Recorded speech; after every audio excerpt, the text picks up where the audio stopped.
Muchas gracias a los que nos acompañan y se conectan a esta charla. Me gustaría comenzar por definir que cuando hablamos de fuerza letal, cuando hablamos de militarización, ¿de qué estamos hablando? Por supuesto, el contexto de cada país, particularmente en América Latina, importa y define la militarización y los detalles de la militarización. Pero, Catalina, si podemos tener como una idea general de qué es la militarización, qué es el uso de la fuerza letal, ¿qué dirías? Son por lo menos tres fenómenos que hay que tomar en cuenta. Uno es el uso de militares para tareas de seguridad pública. Otro es el hecho de que se dé un entrenamiento de tipo militar a las policías civiles, municipales, estatales o federales. Y por último, en el caso mexicano también lo que estamos viendo es la participación de los militares en tareas de gobierno que no tienen nada que ver con seguridad. Y entonces ahí lo que hemos visto en México es cómo los militares ahora están participando en la construcción del Tren Maya, en la construcción de aeropuertos, en la distribución de libros de texto, en las campañas de vacunación. Entonces, ahí son términos distintos hablar de militarismo, militarización, pero lo que hemos visto en América Latina es algo de estos tres fenómenos.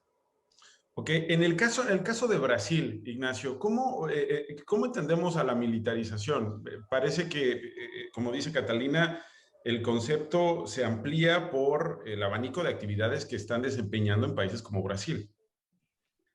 Sí, un poco en la línea que mencionaba Catalina, podemos hablar de varios tipos de militarización. Uno es la designación de los militares para tareas de seguridad pública, que en principio no eran su función.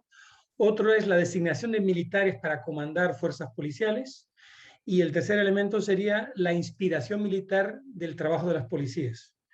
Entonces, es muy importante también que pensemos en lo siguiente. La militarización no corresponde solamente al empleo de los ejércitos, porque de hecho muchas de nuestras policías tienen una estructura militar, una inspiración militar, y la militarización de la seguridad pública va más allá del empleo de los ejércitos. Digamos que el empleo del ejército sería la consecuencia final de la militarización, pero la militarización es muy anterior a la llamada al ejército para combatir al crimen. Y Rodrigo, en el caso de Colombia, incluso la militarización al paso de las décadas ha tenido características muy particulares en cada una de ellas, ¿no? En el caso de Colombia, la militarización en la lucha contra el narcotráfico tiene particularidades porque Colombia ha tenido conflicto armado. Entonces, la presencia del conflicto armado ya había generado una militarización de tareas de seguridad interna en el combate al conflicto, a las guerrillas. Y también, como señalaba Nacho, también en el tema de una policía que está militarizada. La policía en Colombia incluso pertenece claramente al Ministerio de Defensa por, digamos, características históricas de Colombia. Entonces, la militarización de la lucha contra el narcotráfico ha pasado por distintas etapas. En una etapa se acuñó el término de narcoguerrilla, por el involucramiento efectivamente que la guerrilla tenía en el narcotráfico, y entonces las tareas de las fuerzas militares de combate a la guerrilla estaban totalmente ligadas a las tareas de combate a los cultivos ilícitos o de combate al narcotráfico, y entonces eso generó como una fusión de las funciones militares y las funciones policiales, un poco semejante a México y Brasil, pero con las particularidades de la presencia del conflicto armado en Colombia. Catalina, en esta primera etapa de esta charla he escuchado, no es su actividad, no corresponde, es algo así como se utilizan a cuerpos militares disfrazados, pretendiendo que hagan actividades que no van para lo que fueron creadas. ¿Por qué hemos visto estas decisiones entonces en México, en Colombia, en Brasil? ¿Por qué vemos al ejército haciendo lo que no tendría que estar haciendo? A ver, ahí creo que sí es distinto en cada país, pero lo que hemos visto en distintas partes es que es muy difícil construir policías civiles que realmente tengan el entrenamiento, la legitimidad social que se necesita para tener una para hacer la tarea de seguridad pública efectivamente. Ya ha sido, por lo menos en el caso de México, muy fácil llamar a los militares. Los militares en México gozan de la confianza ciudadana, tienen mucha legitimidad, están bien entrenados, tienen fama de no ser corruptos, mientras que las policías no son así. Y entonces es muy fácil que la respuesta desde los gobiernos sean traigan a los militares, sobre todo cuando el problema empieza a ser de narcotráfico, de crimen organizado, que adquiere dimensiones en las cuales la seguridad pública se empieza a confundir con problemas de seguridad nacional, en el cual ya la soberanía del Estado, la misma presencia del Estado empieza a ponerse en duda, que eso ha pasado también en Colombia. Entonces, lo que hemos visto es cómo este modelo de seguridad que tiene que ver con tratar de controlar el crimen organizado cada vez va abarcando más partes de la seguridad pública, al punto de que ya todo en México el tema de seguridad pareciera ser un problema de seguridad nacional o un problema de combate al crimen organizado, cuando en realidad los problemas cotidianos, los más frecuentes, tienen que ver con los delitos comunes, con el robo a transeúntes, con el asalto en el transporte público, con la violencia doméstica, y entonces ahí empiezan a colapsarse estas categorías entre qué es seguridad pública y qué es seguridad nacional. Entonces, ¿por qué gusta, Catalina, utilizar al ejército o la fuerza letal para esto? ¿Es un asunto político? ¿Es un asunto popular? Porque efectivamente el ejército en México es de las instituciones más aplaudidas. Esta fama de no ser corrupta, esta institución, ¿es real? ¿Es por eso que se está politizando, digamos, su uso o se está popularizando su uso? A ver, son ahí distintas preguntas. Uno tiene que ver con el uso de la fuerza letal y esa es una de las consecuencias que hemos visto de utilizar al ejército en tareas de seguridad pública, que es sacamos al instrumento de uso de la fuerza pública máximo que tiene el Estado para realizar todo tipo de tareas de seguridad pública. Y entonces lo que hemos visto en México es de pronto empieza a haber enfrentamientos en las calles en los cuales pues ven un vehículo sospechoso, empieza a haber una persecución y termina un enfrentamiento con muchas personas muertas, ¿no? Que es distinto la forma en la que se comporta el ejército a la forma en la que se comporta la policía civil, que no tiene este entrenamiento de uso máximo de la fuerza letal. Y entonces ahí empezamos a ver como el discurso contrario, que es, bueno, si es un problema que el ejército esté realizando tareas de seguridad pública, entonces vamos a policializar al ejército en lugar de decir, no, lo que tenemos que hacer es sacar al ejército de tareas de seguridad pública y construir un modelo de seguridad ciudadana que no implique este uso máximo de la fuerza letal. El tema de la corrupción, esa parte, y si quieres lo dejamos para una intervención para seguir con ese tema y de la legitimidad que tiene el ejército en México. Ok, entonces, por ejemplo, Ignacio, este último punto de el uso de la fuerza, por lo que escucho, Acata parece una institución muy difícil de regular, entonces, llevándolo a esos campos. Sí, el ejército tiene una tradición de sigilo, de falta de transparencia, y lo que hemos observado en varios países es que cuando entra el ejército, pues ya no hay datos, el ejército, los miembros del ejército son juzgados por una jurisdicción militar separada. Entonces hay automáticamente en general una falta de transparencia y de control, porque los militares por tradición son instituciones centradas en sí mismas y cerradas al exterior. Y eso se refleja en el trabajo en seguridad. Y en muchos países la condición que los militares han puesto para entrar en la seguridad pública es que sean juzgados por tribunales militares y no por civiles. Otro elemento que yo quería añadir al debate es que, como decía Catalina, es muy fácil llamar al ejército. ¿Pero por qué? Entre otras cosas porque los ejércitos en América Latina tienen muy poca tradición de combate militar. El ejército brasileño ha combatido la guerra del Paraguay y envió a algunos hombres al final de la guerra mundial cuando ya estaba prácticamente ganada. Entonces los ejércitos en América Latina son instituciones volcadas para dentro del país, para controlar determinados fenómenos dentro del país. Y son además instituciones ociosas, en el sentido de que están en los cuarteles preparadas. Entonces es muy fácil para un gobernante, una institución obediente, que está ociosa y que además no tiene una misión exterior, porque en general, en el caso de México, si lo invaden por el norte no va a poder resistir y por el sur no lo van a invadir. Entonces es un caso extremo, pero en general los ejércitos en América Latina no tienen una función militar muy definida, se dedican incluso también a funciones de ayuda civil, defensa civil, etcétera, porque están buscando una misión.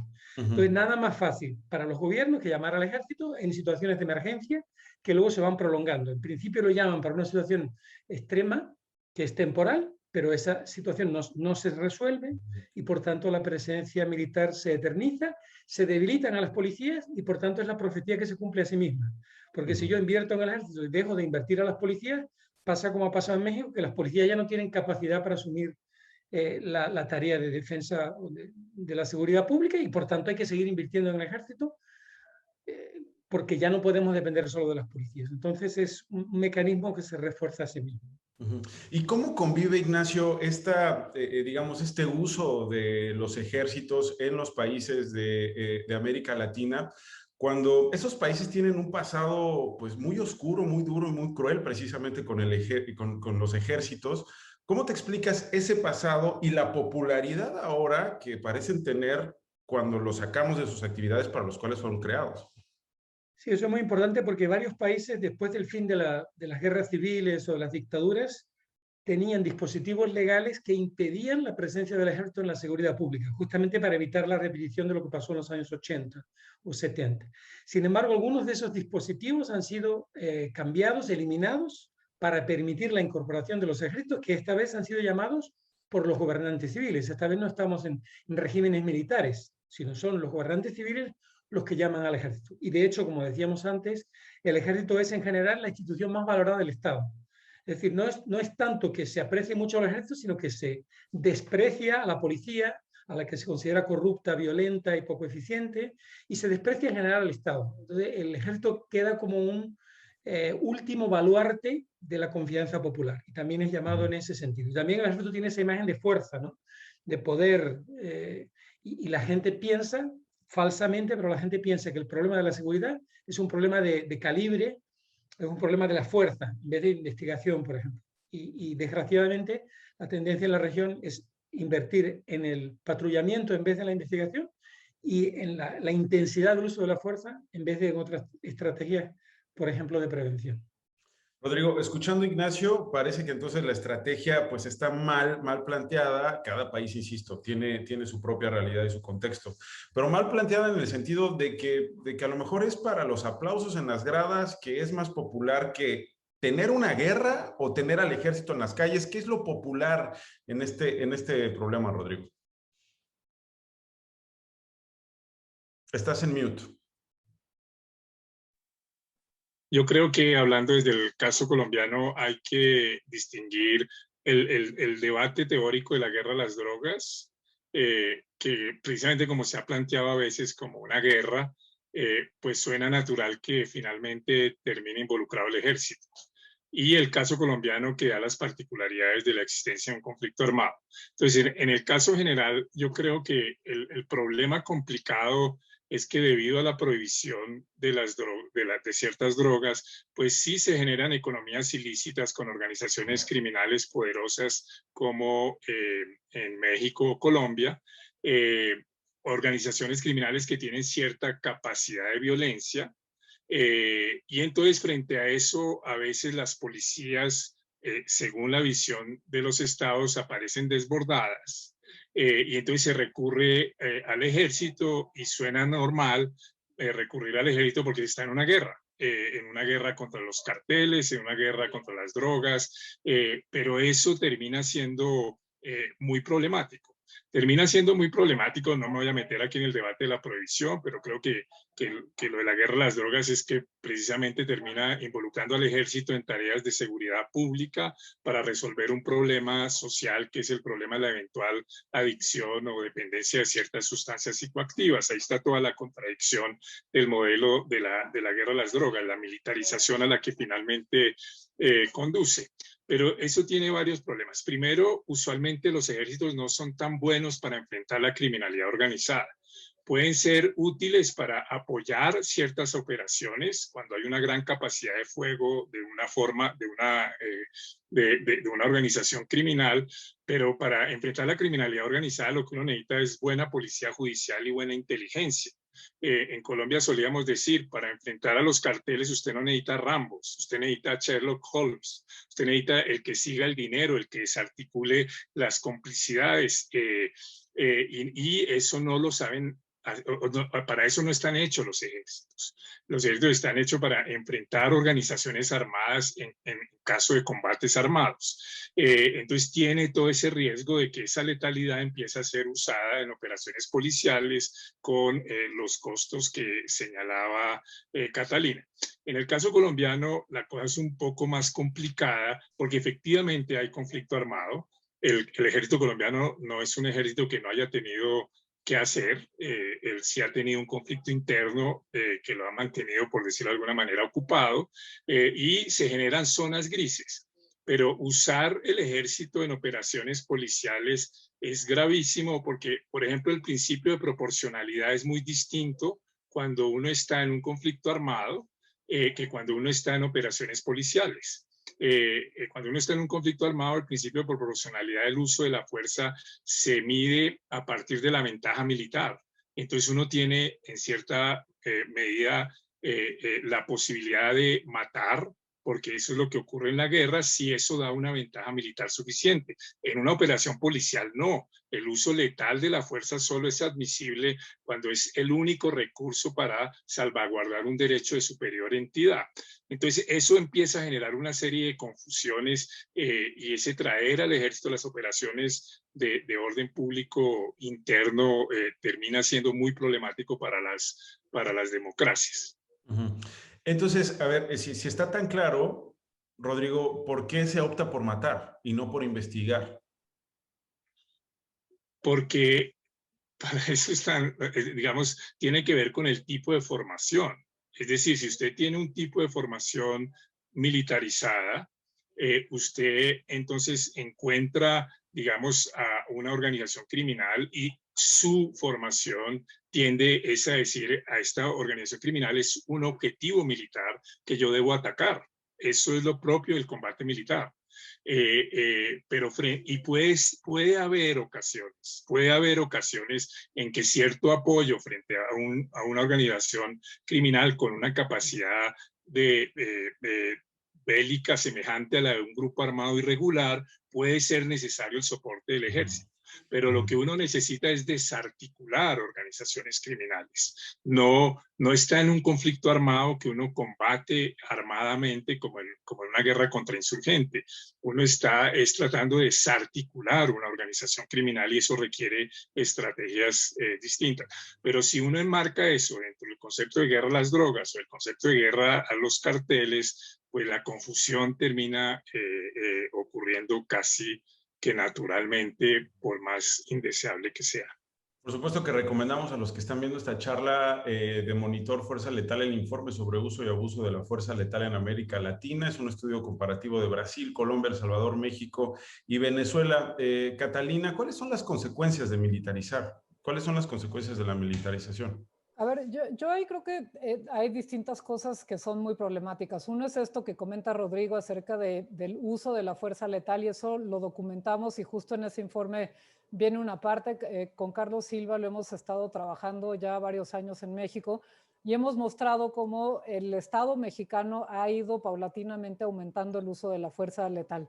No solamente en términos de el ejército, sino también de las policías civiles que, como decía al inicio, van militarizándose también. O sea, no es solamente el uso del ejército para realizar tareas de seguridad pública, sino también la adopción de un modelo militar y de valores militares, de entrenamiento y armamento militar para las policías civiles.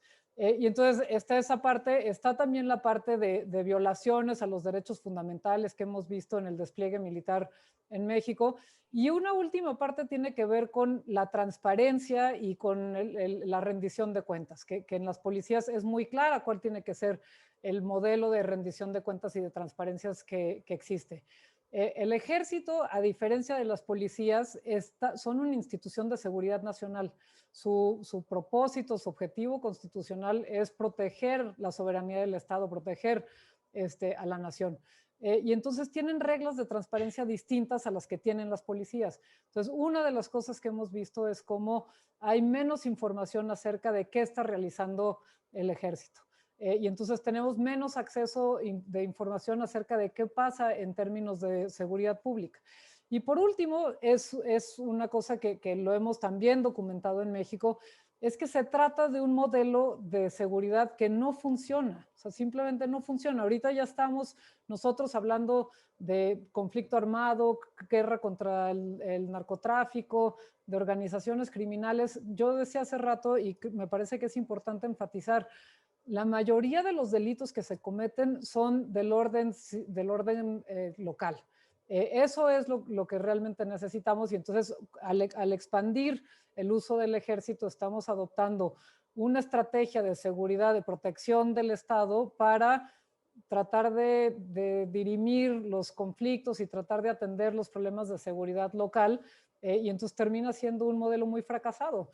Y eso creo que es algo que las personas no entienden cuando dicen, pues no me importa que el ejército viole derechos fundamentales, nosotros queremos que el ejército esté en las calles. Pues sí, pero año tras año ha estado el ejército cada vez más involucrado en tareas de seguridad pública, y lo que hemos visto es que hay más violencia y que está directamente relacionado con la adopción de este modelo de seguridad que no atiende los conflictos que están en las comunidades y a nivel local. Se trata de una estrategia que es única, que trata de adoptarse en todo el país cuando los problemas de los países y de las distintas regiones son muy distintos. Entonces, es un modelo que no funciona y que genera más violencia. Ignacio, en el caso de Brasil, ¿qué has observado en términos de consecuencias? Y sobre todo añadiría, ¿quiénes se benefician de la militarización? ¿Quiénes ganan cuando se militariza un país? Los que ganan a veces son los propios militares, en el sentido de que tienen un porcentaje del presupuesto mayor, ocupan cargos de responsabilidad. En el momento actual en Brasil, la militarización no afecta solo a la seguridad pública, sino afecta al Estado como un todo. La designación de militares para una amplia gama de cargos, incluyendo hasta hace poco el ministro de la Salud, por ejemplo, señaliza ese proceso en Brasil de incorporación de los militares a la gestión completa del Estado a través de Bolsonaro. Pero en muchos casos los militares se resisten, por lo menos inicialmente, al proceso de militarización, porque ellos saben los riesgos que corren. Ellos son vistos como una institución menos corrupta, que está a servicio del país y no determinados proyectos políticos. Pero en la medida en que se dedican a la seguridad pública, tienen que parar gente en la calle, va a haber casos de corrupción, va a haber casos de violencia. Entonces el propio ejército corre un riesgo de imagen y de legitimidad en la medida en que se involucra en este tipo de procesos. Y de hecho es común que parte de los militares, por lo menos, resista a estos procesos, mientras que otra parte aprovecha los beneficios materiales y organizacionales que se derivan de ello. Yo quería volver un momento, Nacho, a la pregunta que hiciste antes de por qué decidimos matar y no investigar, cuando lo que queremos, como lo decía Rodrigo y Catalina, es desarticular grupos criminales. Parte de la respuesta, creo, es que desarticular grupos criminales es muy difícil y requiere tiempo, investigación, inteligencia. Mandar soldados a la calle es muy fácil, y en la política de espectáculo que está empezando a predominar en muchos países, le permite al gobierno mostrar que está haciendo algo contra la delincuencia. Y también otro elemento importante es que en la medida en que esto se visualiza como un conflicto armado, como una guerra, eso ayuda a cerrar filas. Y si tú te opones a eso, de alguna manera eres enemigo de la patria, del Estado, de la sociedad, o defensor de los derechos humanos, en vez de defender a los ciudadanos de bien que están siendo hostigados por los criminales. Entonces es una estrategia fácil, que tiene amplia visibilidad, mucho más que la investigación. La investigación tiene que ser sigilosa y solo se ven los resultados al final. Los soldados en la calle se ven mañana a las 8 de la mañana, los ve todo el mundo. Y la gente piensa, ah, bueno, el gobierno está haciendo algo contra la violencia. Entonces eso es un proceso que se realimenta, y la única salida, yo creo, es convencer a la opinión pública que, como decíamos antes, eso es ineficiente. Y a veces genera violencia, en el mejor de los casos no resuelve la situación, y que estamos perpetuando ese proceso. Mientras no convenzamos a las opiniones públicas de eso, para los gobiernos será siempre la salida más fácil.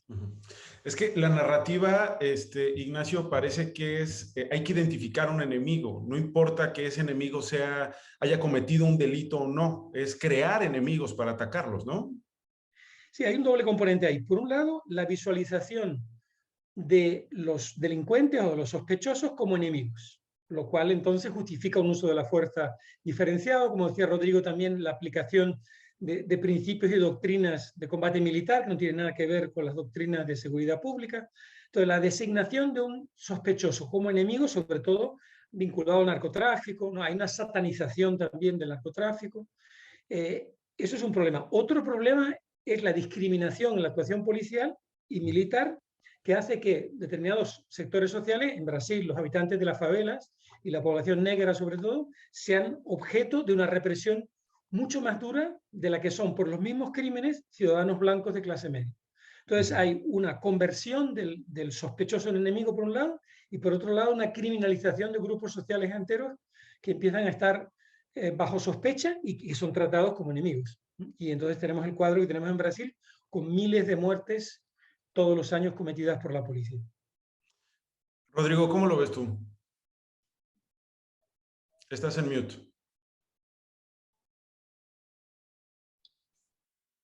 Sí, yo creo que el debate en que estamos en América Latina lo planteó Catalina, es cómo logramos construir una policía que sea capaz de manejar con criterios civiles los problemas de orden público, incluyendo los problemas de criminalidad organizada, y que para eso desarrolle las técnicas de investigación necesarias para enfrentar esa criminalidad organizada y reservar a las fuerzas militares para las tareas propias de las fuerzas militares, que en determinado momento pueden tener algunas labores de acompañamiento muy puntuales cuando haya, digamos, involucramiento de actores realmente armados, como propios de un conflicto armado, involucrados en narcotráfico, como ha sucedido en Colombia. Entonces ahí uno sí dice, bueno, hay un uso de las fuerzas militares para combatir a esos grupos armados, pues tiene sentido, pero uno tiene que hacer todos los esfuerzos por diferenciar bien, o si no uno termina metiendo a los militares en labores de policía que no les corresponden y las hacen mal, con uso desproporcionado de la fuerza, o uno termina militarizando a las policías, que tampoco es lo apropiado. Y detrás de eso, pues está, que sería para otra conversación, pues todo el debate de la prohibición de las drogas que está detrás de todo el surgimiento de esas organizaciones criminales poderosas. Pero mientras esta prohibición subsista, pues las democracias sí tienen que encontrar mejores estrategias para enfrentar la criminalidad organizada, y el uso de las fuerzas militares no parece ser la mejor opción. Ahora, Rodrigo, a modo de conclusión, porque nos acercamos al final de esta conversación, ¿qué dirías que viene para Colombia en términos de discusión, de toma de decisiones, de investigación, de activismo, de víctimas, en fin, en el tema de la militarización? No, ahorita en Colombia vivimos no sabemos lo que va a pasar mañana, entonces tenemos una situación de incertidumbre total, pero esos riesgos de militarización se han traducido en que hace pocos días el presidente de la República, por un decreto presidencial, llamó a las fuerzas militares a apoyar las labores de represión de la protesta. Entonces, ese ya es como el extremo ya más intolerable, o sea, ni siquiera es para combatir delincuencia, que ya es muy problemático, sino que se podrían empezar a usar fuerzas militares en labores de control de protestas, que eso ya es, digamos, desborda cualquier posibilidad. Entonces, sí, lo que decía Catalina, Ignacio, el riesgo es que una vez empieza uno a usarlas en unas tareas, el desborde de empezar a usar las fuerzas militares en otras tareas y en otras tareas es grande. En Colombia ha habido a veces ganancias en echar para atrás algunos de esos elementos, gracias, por ejemplo, a la el proceso de paz y a la disminución, al menos temporal, del conflicto armado, pero ese riesgo está ahí latente y mientras se mantengan las metáforas bélicas en el tema de las drogas, pues se resurge con mayor peligro. Finalmente, Cata, tu conclusión sobre el caso de México. Sé que no es para un minuto lo que te voy a pedir, pero si estamos poniendo al ejército a combatir la corrupción y es una institución corrupta, ¿qué va a pasar en México? No, a ver, creo que lo que estamos viendo en México, así como comenta Rodrigo, el ejército hoy en México ya tiene facultades para realizar tareas de seguridad pública a través de la Guardia Nacional. Entonces, hay facultades que van desde mantener el orden público, que puede incluir la represión de manifestaciones, pueden intervenir comunicaciones, pueden detener a personas, pueden catear nuestros domicilios, el ejército, bajo este marco también de seguridad nacional, porque no queda bien claro cuáles son sus obligaciones. Además, lo pueden hacer directamente, ya no como Guardia Nacional, sino como Fuerzas Armadas. Y lo que sí tenemos es un modelo que pues puede estallar en cualquier momento, porque, como decía al principio, están también ya metidos en construcción de infraestructura en todo el país, en administración, están manejando los recursos del Banco del Bienestar, manejando y construyendo las sucursales. Y entonces, bueno, sin ningún tipo de mecanismo de transparencia y de rendición de cuentas y sin que haya realmente una subordinación a la autoridad civil. Entonces, pues es una receta para el desastre que francamente pareciera que no aprendemos de la historia de América Latina y de la propia historia mexicana. Es realmente grave y muy frustrante que estemos viviendo esto, porque pues este gobierno entró con toda la legitimidad posible para poder desmilitarizar al país, para revertir la militarización que habíamos visto, y en lugar de eso, pues se siguió para adelante. Y finalmente, Ignacio, en el caso de Brasil, ¿qué viene? En el caso de Brasil, simplemente estamos luchando por la democracia, por la sobrevivencia de la democracia ante un gobierno que es abiertamente enemigo de la democracia y que usa a los militares para desarrollar un proyecto político de extrema derecha. Entonces, incluso la cuestión de la militarización de la seguridad pública ahora es secundaria en relación a la sobrevivencia de la democracia. Y por último, quería hacer un comentario en relación a lo que dijo Rodrigo. Yo creo que el ejército no debería hacer funciones de apoyo. Es diferente el caso colombiano, evidentemente, cuando hay un conflicto interno, es otro escenario, pero si no hay conflicto interno, creo que es peligroso aceptar labores de apoyo del ejército porque se abre la posibilidad de una expansión de ese papel. Muy bien, pues muchas gracias a los tres y gracias a todos los que se conectaron a esta charla.